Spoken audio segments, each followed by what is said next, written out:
السلام عليكم ورحمة الله وبركاته. معكم محمد منير من قناة كورة أونلاين.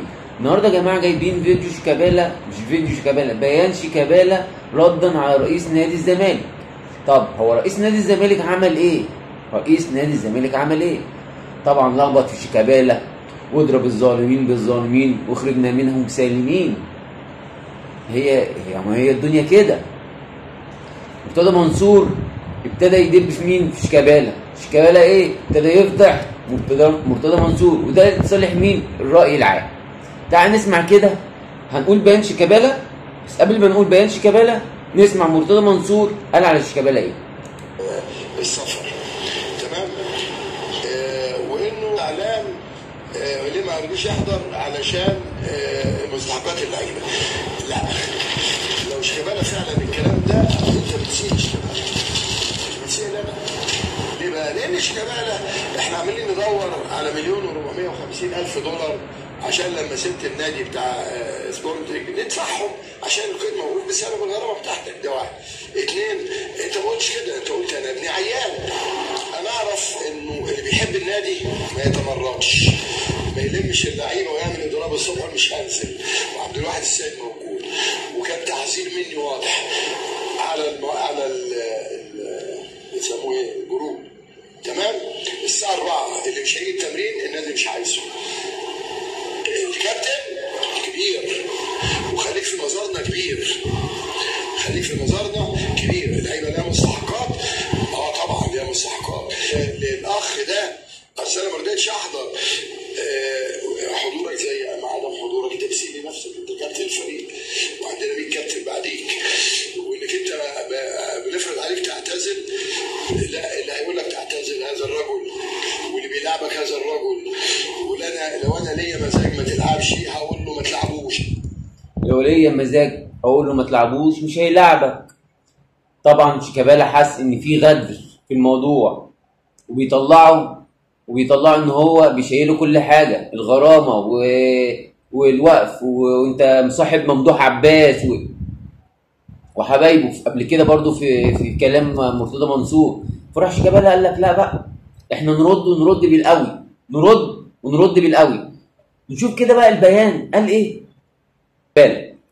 جماهير نادي الزمالك العظيمه، اتحدث اليكم اليوم ليس فقط بصفتي قائد لفريق كرة القدم، لفريق الكرة بالنادي، واحد أكثر من تشرف بحمل إشارة قيادة القلعة البيضاء عبر التاريخ، ولكن أتحدث باعتباري واحد ممن تربوا داخل جدران هذا النادي العظيم ولمدة أكثر من ربع قرن. يا سلام! تشرفت بأن أدافع عن راية الزمالك، ولذلك كان يجب الرد على بعض النقاط، وهذا ليس كل شيء. يعني ايه؟ يعني اللي هو هيقوله ده اول حاجه، ده ايه؟ ده لسه البدايه. بيقول لك ايه بقى؟ رئيس نادي السابق يسالني، بيقول لك الرئيس النادي السابق يسالني، قصده على مين؟ على مرتضى منصور. لماذا لم أتدخل معه في رفع الحجز عن الزمالك؟ عشان شفت أنا قلت لك قبل كده إن هو بيتكلم إن هو إيه؟ حبيب ممدوح عباس والكلام ده. وأنا هنا لن أذيع سرا، فأنا قبل أن أكون قائد للنادي فأنا زملكاوي قلبا وقالبا، وأتشرف بأنني على علاقة جيدة بكل مسؤولي النادي السابقين والحاليين. يعني بيقول له انا علاقتي كويسه بالناس اللي فاتوا واللي موجودين دلوقتي. تمام. وبالفعل تحدثت مع الساده والاطراف اصحاب الحجز، يعني اتكلم مع الناس اللي هم حاجزين على النادي، وتواصلت معهم لرفع الحجز وانهاء الازمه، حفاظا على النادي واستقرار النادي واستقرار الفريق وباقي الالعاب الاخرى. والمفاجأة، تفاجئ ايه بقى شيكابالا لما هو تواصل مع الناس اللي هم حاجزين على النادي؟ المفاجأة ايه؟ ان الرد جاء بانه لا يوجد حجز على النادي والزمالك غير محجوز عليه، لصالح اي جهة طلب منها التواصل معها لحل الازمة. قصده مين؟ ممدوح عباس. ان هو الوحيد اللي كان بيطلع ويقول ان هو حاجز على النادي، حاجز على ارصده النادي. فطلع قال لك شيكابالا انا تواصلت معاهم قالوا لي المفاجاه ان هم مفيش حجز على النادي. نكمل. وبالنسبه للقضيه خلص بقى ايه الحجز على النادي ان هو يتواصل معاهم والكلام ده، دخل على ايه بقى؟ على القضيه اللي هو اتكلم فيها انت شيكابالا على ايه؟ هندفع لك قد كده.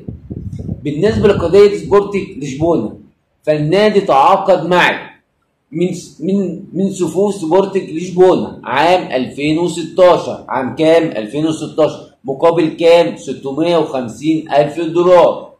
وبالفعل تم سداد مبلغ 140,000 دولار، يعني دفعوا 140 واتبقى كام؟ 510,000 دولار فقط. كان يجب تسديدهم في مواعيدهم طبقا للتعاقد وللعلم. كان يتم خصم كل ذلك من مستحقات الماليه لدى النادي. اوبا.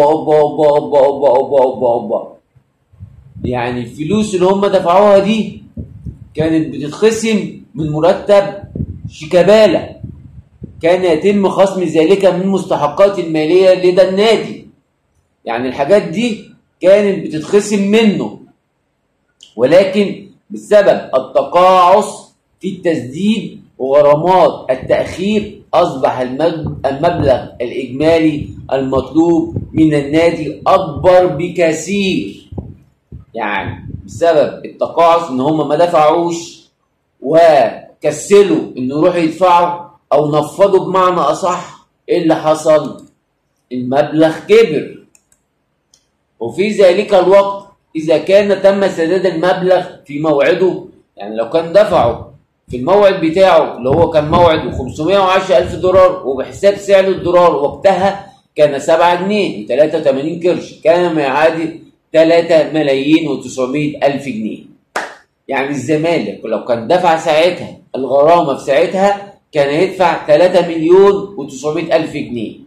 كان الزمالك هيدفع كام؟ 3,900,000 جنيه. بس عشان هم تخاذلوا وتقاعسوا وما دفعوش الفلوس في ميعادها، يبقى دلوقتي ايه؟ اصبح المطلوب من التأخيرات والغرامات وزيادة سعر الدولار، ان سعر الدولار ساعتها كان 7 جنيه، دلوقتي بقى حاجة و30 جنيه، سعر الدولار بقى 46، بقى الموضوع بقى كام؟ بقى 46 مليون جنيه مفروض يدفعهم نادي الزمالك، ودي كارثة كبيرة، ودي كارثة كبيرة. نكمل البيان. وللعلم وقفت كحائط صد في كثير من الأمور لحل مشاكل تخص اللاعبين لم أعلن عنها. كنت أسعى دائما لحل أكثر من مشكلة في الفريق حتى لا ينهار تماما طول الموسم الماضي، وليس شيكابالا الذي يتهم بالتقصير أو التمرد في حق نادي الزمالك بدافع المال، لأنني اخترت اللعب في الزمالك وبسبب أخطاء إدارية من قبل لعبت بدون أموال، وعلاقتي مع الزمالك وجماهير أكبر من الأمور المادية والكل يعلم بذلك. يعني برضو بيأكد هنا برضو ان هو لعب في فترة من غير اموال بسبب الاخطاء المالية، وكانت بيتخصم منه الفلوس بتاعة الغرامة. وبيقول لك برضو شيكابالا في البيان بتاعه: نحن هنا لا نتحدث عن ظروف مادية فقط مر بها اللاعبون طول الموسم، ولكن هناك ظروف اخرى اصعب لا يمكن الحديث عنها، واللاعبون يطلبون مني الحديث نيابة عنهم، ولذلك بصفتي كأن حديثي لتوضيح تلك الأزمات والمشاكل العديدة التي كانت سبب مباشر في نتائج الفريق خلال الموسم كامل. كان بيوضح برضو ان الحاجات دي كانت سبب في تراجع الفريق، هذا ردا على كل ما أثار رئيس النادي السابق بخصوص. أما ما يخص ما حدث للفريق سيكون هناك رد بشكل واضح وللحديثة بقية. يعني بيقول لك على حدوث بقى الفريق هيتكلم عن الفريق ده بعدين للحديثة بقية. يعني بيقول لك في حاجات كلام تاني هيتقال ومش عارفين هي هتخلص على ايه، شكلها هتخلص على ايه مش عارفين، وربنا يستر لنادي الزمالك. حلقتنا وشكلها كده هتبتدي ايه؟ تولع. الدنيا هتبتدي ايه؟ تولع. ده هيتكلم، ده هيرد، وفي كله في المصلحه العام. ليه؟ كل الحقائق بتظهر، مش المصلحه العام ان هم يتخانقوا، لا، المصلحه العام ان كل الحقائق تظهر.